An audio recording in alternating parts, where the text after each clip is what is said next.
কৃষ্ণ, জয় নিতাই, জয় গৌর, হরি বল, হরি বল।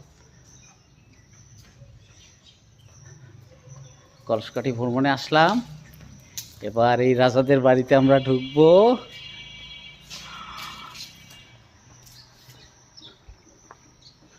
বাড়ির সীমানা, শুরুর পথ, কোন দিকে কি আছে কিছু বলা যাবে না।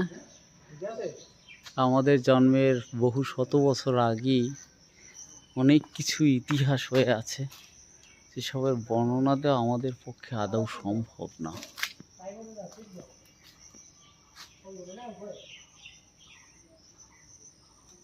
এখান থেকেই হয়তো রাজা প্রবেশ করতেন, আর আমরা আজকে প্রবেশ করতেছি। কত সুন্দর কারুকার্য, অলংকার খচিত নকশার এত অপরূপ ডিজাইন, দেখলে মন ছুঁয়ে যায়, ভরেও যায়। দেখি আমরা ভিতরে আসলে যাব না, অনেক পুরোনো বিল্ডিং। সামনে থেকে যতটুকু নেওয়া যায় ওইটুকুই দেখি, অনেক পুরোনো তো একটু ভয়ভীতিও কাজ করে।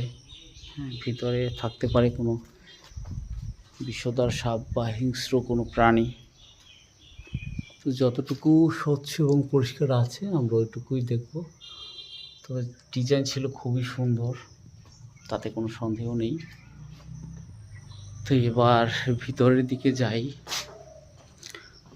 এই যে সম্ভবত এখানেই সেনারা বা সেনারা কি বলে জানি না, আমার মনে নেই, ডিজাইনগুলো পড়ে গেছে। এখানেই দাঁড়িয়ে থাকতেন।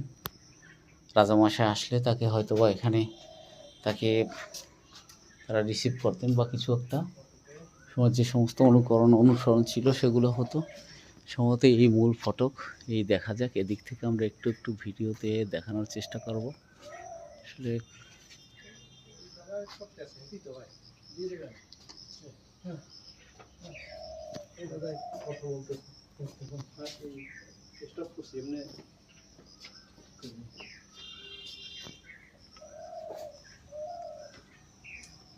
কিছুটা বড় বানিয়েছিলাম, জুম করেছিলাম।